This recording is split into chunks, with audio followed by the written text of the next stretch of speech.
கர்த்தருடைய பரிசுத்த நாமத்திற்கு மகிமுண்டாகட்டும். ஆண்டவராகிய இயேசு கிறிஸ்துவின் நாமத்தினாலே அன்பு கர்த்தருடைய பிள்ளைகளாகிய தங்கள் அனைவருக்கும் ஸ்வீட் ஊழியத்தின் சார்பாக வாழ்த்துக்களையும் ஸ்தோத்திரங்களையும் தெரிவித்துக் கொள்கின்றேன். எசேக்கியேல் தீர்க்கதரிசியின் புத்தகம் 36ஆம் அதிகாரம் 33வது வசனம். எசேக்கியேல் 36ஆம் அதிகாரம் வசனம் 33. கர்த்தராகிய ஆண்டவர் சொல்லுகிறது என்னவென்றால், நான் உங்கள் அக்கிரமங்களை எல்லாம் நீக்கி உங்களை சுத்தமாக்கும் காலத்திலே பட்டணங்களில் குடியேற்றுவிப்பேன், அவாந்தரமான ஸ்தலங்களும் கட்டப்படும்.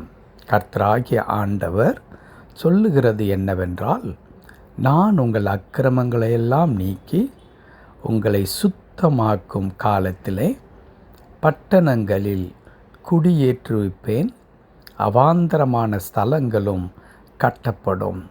என் அன்பு கடவுளுடைய பிள்ளைகளே, நீதிமானாவது, கடவுளுடைய பிள்ளைகளாக மாறுவது என்பது நம்முடைய சுய முயற்சினாலே, நம்முடைய பலத்தினாலே, நம்முடைய நேர்மையான வாழ்க்கையினால் அல்ல என்பது வேதம் நமக்கு சொல்லித் தருகின்ற இன்றியமையாத ஒரு சத்தியம். இன்றைக்கு கடவுளை திருப்திப்படுத்துவதற்கும் கடவுளுக்கு தன் முன்பாக தன்னை பிரியமானவராக மாற்றிக்கொள்வதற்கும் அல்லது நிலைநிறுத்தி கொள்வதற்கு இன்றைக்கு அநேக உபாய தந்திரங்களை மக்கள் கையாண்டு கொண்டிருக்கிறார்கள். ஆனால் வேதம் என்ன சொல்லுகின்றது என்றால், விசுவாசத்தினாலே நாம் நீதிமான்களாக்கப்பட்டிருக்கின்றோம். எதை விசுவாசிப்பதின் மூலமாய்? ஆண்டவராகிய இயேசு கிறிஸ்து இந்த உலகத்தில் வந்து என் பாவங்களுக்காக மரித்தார். அவருடைய இரத்தத்தின் மூலமாக எனக்கு பாவ மன்னிப்பாகிய மீட்பு உண்டாகியிருக்கிறது என்பதை மிக தெளிவாக யார் ஒருவர் உள்ளத்தின் ஆழத்தில் விசுவாசிக்கின்றார்களோ அவர்கள் ரட்சிக்கப்படுகின்றார்கள். புதிய ஏற்பாட்டு காலத்தில் இந்த சத்தியத்தை ஆண்டவர் மிகவும் மிகவும் தெளிவாக கடவுளுடைய பிள்ளைகளுக்கு சொல்லி கொடுத்திருக்கின்றார். பழைய ஏற்பாட்டு காலத்தில் ஒருவேளை கிறிஸ்து மரிப்பதற்கு முன்பதாக இருந்த கடவுளுடைய பிள்ளைகள் அவர்களும் என்ன செய்தார்கள்? நியாயப்பிரமாணத்தை கைக்கொள்வதன் மூலமாய் கடவுளை எப்படியாகிலும் அடைந்துவிட வேண்டும் என்று முயற்சித்தார்கள். ஆனால் அதிலே தோல்வியை கண்டார்கள். ஏன்? கடவுளும் கூடத்தான் ஒரு நாள் ஒரு முடிவுக்கு வருகின்றார். இனி இந்த மக்களை ரட்சிப்பதற்கு ஒரே ஒரு வழி, என் குமாரனை விரைவாக அனுப்புவதுதான் என்று சொல்லி ஆண்டவர் சரியான நேரத்தில் காலம் நிறைவேறும் பொழுது என்று வேதம் சொல்லுகிற வண்ணமாக அவர் சரியான நேரத்தில் ஏற்ற காலத்தில் இயேசு கிறிஸ்துவை நமக்காக அனுப்பினார். அன்பு கடவுளுடைய பிள்ளைகளே, ஏன் அனுப்பினார்? ஏற்கனவே நான் குறிப்பிட்ட வண்ணமாய் நம்முடைய பாவங்கள் எல்லாவற்றிலிருந்து மீட்டெடுக்கும்படியாய். அப்படி கடவுள் நம்முடைய பாவங்களை மன்னித்திருக்கின்றார் என்பதற்கு எது அடையாளமாக இருக்கும்? என் பாவம் மன்னிக்கப்பட்டிருக்கிறது, நான் கடவுளுடைய பிள்ளையாக நான் இருக்கின்றேன், ஆண்டவர் என்னை தமக்குரியவராக ஏற்றுக்கொண்டிருக்கிறார் என்பது எதிலே இருந்து உறுதி செய்யப்படுகிறது என்பதற்கான ஒரு அழகான விளக்கத்தை இந்த 33வது வசனம் எசேக்கியேல் 36ஆம் அதிகாரத்தில் எழுதப்பட்டிருக்கிறது.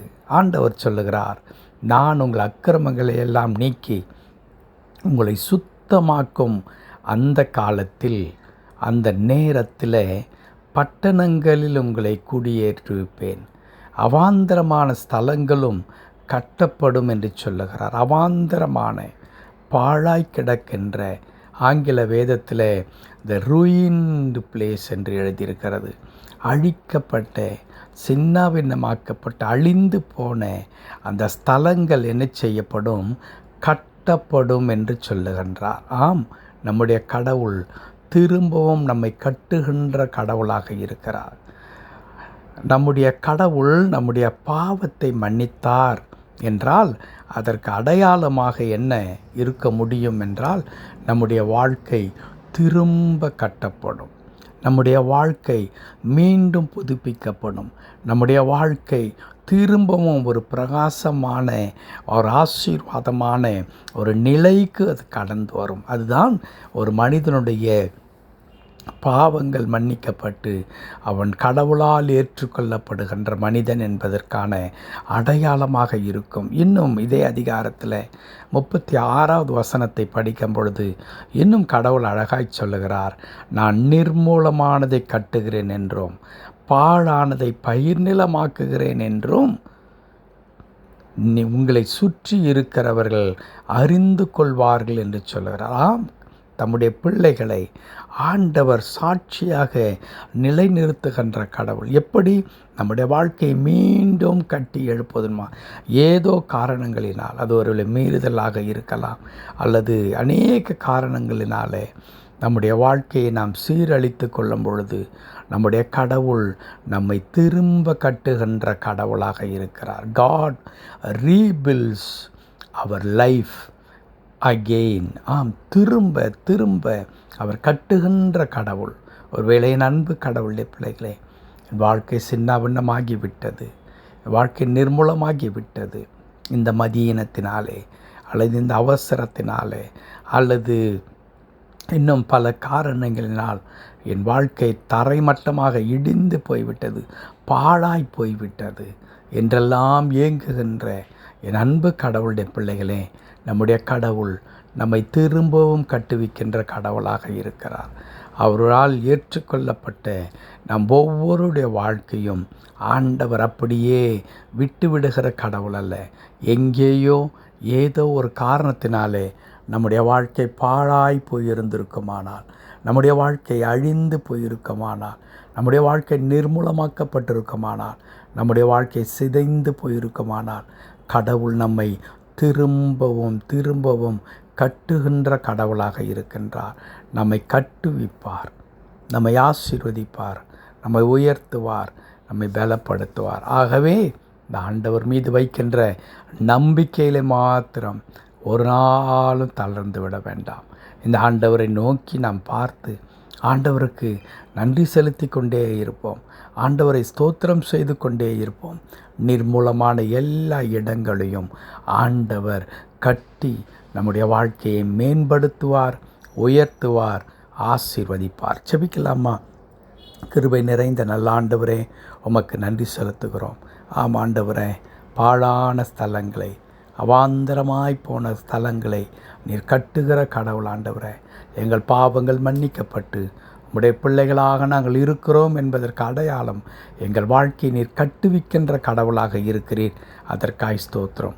இன்றைக்கு ஒரு வேளை எங்கள் எதிர்காலமெல்லாம் சூன்யமாய் போய்விட்டது, நாங்கள் சின்னபின்னமாக்கப்பட்டு விட்டோம், இடிந்து போய்விட்டது, எங்கள் எதிர்காலம் பாழாய் போய்விட்டது, திரும்ப எப்படி ஒரு நல்ல நிலைக்கு நாங்கள் வர முடியும் என்று சொல்லி ஏங்கி எதிர்பார்த்து கொண்டிருக்கிற தம்முடைய பிள்ளைகளை ஆண்டவரே உம் அருகில் சேர்த்து கொண்டு திரும்ப அவருடைய வாழ்க்கையை, அவருடைய குடும்பத்தை, ஆண்டவரே அவருடைய ஆரோக்கியத்தை, ஆண்டவருடைய பொருளாதார நிலையை, ஆண்டவரே உள்ளத்திலே சந்தோஷ சமாதானத்தை ஆண்டவரை திரும்ப நீர் கட்டி எழுப்பப் போவதற்காக நன்றி செலுத்துகிறோம்.